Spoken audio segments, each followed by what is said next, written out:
कैसे हैं आप सभी स्टूडेंट। तो आज की इस वीडियो में मैं आप सभी बच्चों को सेमेस्टर 1 में जो भी बच्चे 25-29 सेशन में, तो आप सभी बच्चे बीबीएम की यूनिवर्सिटी में पढ़ रहे हैं, आपके लिए पेपर का जो एग्जामिनेशन फॉर्म है नोटिफिकेशन आ चुका है, डेट आ चुका है।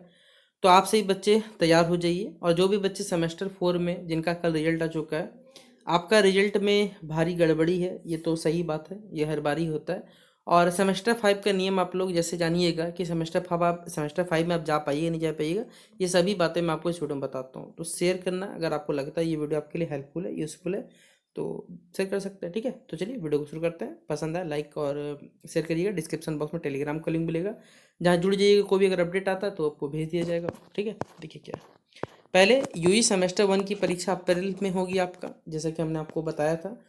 फॉर्म फिलअप करने का डेट कल से दिया हुआ है। बीबीएमक्यू पे जितने भी छात्र छात्रा सेमेस्टर 1 में 21 मार्च से यानी कल के डेट से फॉर्म फिलअप होगा। और आपका ये जो बेसिकली बी परीक्षा दोनों कोर्स का जो फॉर्म शेड्यूल है जारी कर दिया। ठीक है, चाहे वो 25-28 को 25-29 सेशन को 21 से लेकर 30 तारीख तक फॉर्म भरा जाएगा। और एग्जामिनेशन जो डेट है वो 8 अप्रैल से यहाँ पर संभावित है आप सभी बच्चों का, क्योंकि आपको मालूम होगा यहाँ पर बेसिकली सारे के सारे जो भी बच्चे सेमेस्टर 1 पढ़ रहे हैं, तो आपका 8 अप्रैल से होगा। और जो बच्चे पीजी के स्टूडेंट, अगर आपके कोई भैया दीदी या कोई रिलेटिव लगते होंगे, तो उनका भी सेमेस्टर 1 का फॉर्म फिलअप हो रहा है। तो 8 अप्रैल से आप सभी बच्चों का तैयार हो जाइए।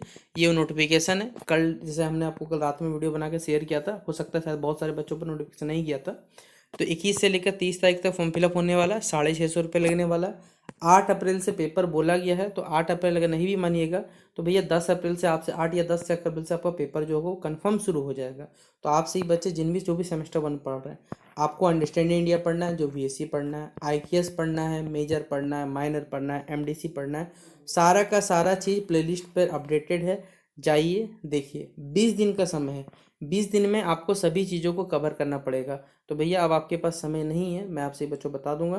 क्योंकि अभी आपको देखिए, अभी आप ईद मनाइएगा, हो सकता है कुछ बच्चे रामनवमी मनाएंगे, बहुत सारे जिनका जो फेस्टिवल आप सेलिब्रेट करेंगे, तो इसी में आपका लगभग 10 दिन बर्बाद है। तो 10 दिन के भीतर का तैयारी करना है। तो जिस दिन आपको ऑफ मिल रहा है उस दिन से अपना सारा शुरू कर दीजिए। हमने हिस्ट्री जो भी पेपर है वो पढ़ाए हुए, प्लेलिस्ट अपडेटेड है, वहाँ से आकर तैयारी करिएगा। ठीक है, तो फिलहाल सेमेस्टर 1 का आप लोग अपना रजिस्ट्रेशन जो स्लिप है वो चांसलर पोर्टल से डाउनलोड करिए। क्योंकि जब फॉर्म फिलअप करिएगा कल, तो बिना रजिस्ट्रेशन स्लिप का नहीं होगा। रजिस्ट्रेशन स्लिप का डाउनलोड करना है, वीडियो का डिस्क्रिप्शन बॉक्स में लिंक डाल दूंगा, उस वीडियो को देख लीजिएगा, समझ लीजिएगा आप लोग। ठीक है, बाकी अपना फोटो सिग्नेचर रेडी रखिएगा, ब्लैक पेन से सिग्नेचर करना है, वो याद रखना है। ठीक है, तो ये था आपके अपडेट सेमेस्टर 1 का। अब जो बच्चे सेमेस्टर 4 के हैं बेसिकली, ठीक है, तो आइए उन पे बात करते हैं। ये सेमेस्टर 4 का एक रिजल्ट है, जहाँ पर आप देख सकते हैं मेजर पेपर 6 से 13 नंबर दिया गया इनको। ठीक है, ये क्या बोलते हैं, 43 नंबर इनको मिला थ्योरी में।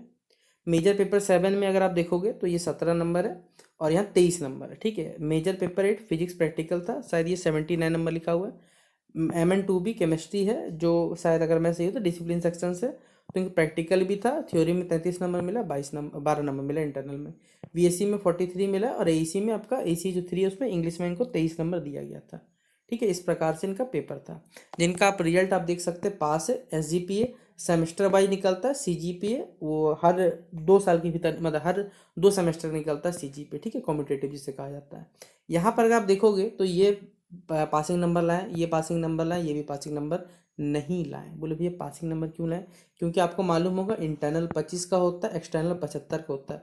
75 में 30 नंबर लाना पड़ता है, फिर भी इस बच्चे का जो रिजल्ट है उसमें यहाँ पर 23 नंबर दिया गया है। तो ये रिजल्ट में इनका कैसे पास आ सकता है? तो आप खुद बताओ कि क्या यूनिवर्सिटी वाला गांजा फूक के जो रिजल्ट है वो नहीं बनाता है? और भी बहुत सारे बच्चे हैं देखिए, जिनका जैसे ये कल हमने आपको रिजल्ट शो किया था, जिसमें ये सब ये जो बच्चा है जिसमें सब सब्जेक्ट में पास है। ठीक है, जिनका 40% से अबव इनका पास है। इनका देखिए, अगर आप देखोगे इनका, जैसे हमने आपको बताया था कि इनका क्यों प्रोमोटेड दिख रहा है, ये सेमेस्टर में सब में पास है। ये सेमेस्टर में फोन में हर सब्जेक्ट लगभग पासिंग मार्क्स से ज़्यादा लाए या पासिंग मार्क्स पे खड़े हैं, तो ये पास है। लेकिन इनका प्रोमोटेड क्यों दिखा रहा है? क्योंकि इनका सेमेस्टर 3rd में इनका बैक लगा था, जिस वजह से इनका जो रिजल्ट है वो प्रोमोटेड दिख रहा है। तो आपका जैसे कथन था कि भैया कॉपी हमारा सही से चेक नहीं हुआ, हाँ मैं मानता हूँ। और मैं मानता क्या, मैं तो मैंने ही आपको खुद भी बोला हमेशा कि इस यूनिवर्सिटी में आप कितना भी लिख के आ जाओ, कैसा भी लिख के आ जाओ, उससे कोई फर्क नहीं पड़ता। ठीक है, जो बच्चे चीटिंग करके लिखेंगे, कहीं से देख के लिखेंगे, उनको तो हमेशा ज़्यादा मार्क्स मिलता है। प्लस कॉपी चेक ही नहीं होगा, तो जो डिजर्विंग कैंडिडेट रहते हैं उनके मार्क्स कैसे मिलने वाले? हमारे चाहे वीडियोस के कमेंट में बच्चों ने बहुत सारे मैसेज किए, सर हमारा कॉपी चेक नहीं हुआ, क्या करें। देखिए भाई, मैं आपको हमेशा बोलता हूँ, स्क्रूटनी करवा के कोई फ़ायदा नहीं। अगर आपको लगता है कि आप स्क्रूटनी करवाना चाहते हो, करवा लो, 500 रुपये पर पेपर का लगेगा, लेकिन इससे फ़ायदा कभी भी नहीं होने वाला। आपका जो रिजल्ट था वही मिल के डिटो आ जाता है, उससे बढ़िया रहता पेपर देना। अब क्या करें, सबसे बड़ा बात है क्या करना चाहिए। तो करना यही चाहिए, अगर आप सही बच्चों में एकता है तो अपना एकता का बल दिखाइए, और सभी बच्चे मिलकर यूनिवर्सिटी एग्जामिनेशन डिपार्टमेंट जाइए, और कॉपी को फिर से रीचेक करने का सामने में बैठ के आप ये बात को उठा सकते हैं, याद रखिएगा, क्योंकि एकता से ही सारा काम होता है यहाँ पर। प्लस आप सही बच्चों का जिनका भी रिजल्ट में पास या प्रोमोटेड है वो सेमेस्टर 5 जाइएगा, और जिनका रिजल्ट में सेमेस्टर 4 के रिजल्ट में फेल दिख गया, उनका सेमेस्टर 4 तक में जिस भी सेमेस्टर में बैक लगा होगा, अगर वो क्लियर नहीं करेंगे तो वो आगे के सेमेस्टर में नहीं जा पाएंगे। ये यूनिवर्सिटी के रूल्स कहते हैं। अब बोले भैया क्या क्राइटेरिया है कि इतना, जैसे यूनिवर्सिटी बोलता है ना कि अगर आपको 5 4 CGPA चाहिए, इस बच्चे का CGPA देखिए था 5.43, फिर भी ये प्रोमोटेड क्यों है?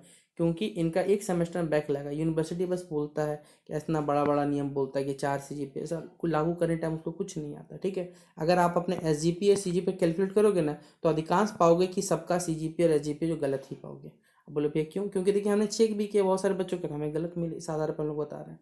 तो बाकी आपसे ही बच्चों जो रिजल्ट है उसमें नो डाउट कहीं गड़बड़ी एकदम है ही यही, क्योंकि जो बच्चा पास नहीं है जो बच्चा पास नहीं है उसको पास दिख रहा है, और जो जिनका, जबकि ये सब जो रिजल्ट है ना, ये ओवरऑल रिजल्ट इसने लिखना चाहिए था यहाँ पर। लेकिन कह सकते हैं यूनिवर्सिटी तो BBMQ है, बच्चों को तंग नहीं करेगा तो उसको अच्छा कैसा लग सकता है, इसलिए। और जो बच्चे 22 26 के हैं, उनका रिजल्ट अगर नहीं खुल रहा होगा तो थोड़ा रुक जाइए, क्योंकि एक्स स्टूडेंट जो भी रहते हैं उनका रिजल्ट जो रहता है हमेशा लेट से ही खुलता है, इसलिए आपको थोड़ा सा सब्र करना होगा, ठीक है। तो ये थे कुछ अपडेट सेमेस्टर 1 का, सेमेस्टर 4 का। अभी सेमेस्टर 1 के जो स्टूडेंट्स हैं अभी पढ़ाई शुरू कर दीजिए। सेमेस्टर 4 के आपका पेपर अभी लगभग कहा जाए ना तो अब आपका मई में होगा, ठीक है। अप्रैल में कोई भी डेट नहीं बन पा रहा, फिक्स नहीं हो पा रहा, ठीक है। तो जैसा अगर अप्रैल में होगा तो लास्ट अप्रैल तो पॉसिबल है, तो हो सकता है, ठीक है। तो ये थे कुछ अपडेट्स जो हम आपको शेयर कर दिए। अगर आपको लगता है ये वीडियो हेल्पफुल है तो आप अपने दोस्तों को शेयर कर सकते हैं। बाकी कमेंट बॉक्स में अपने विचार जरूर बताएं। मिलते हैं नेक्स्ट वीडियो पे, तब तक के लिए जय हिंद और जय भारत।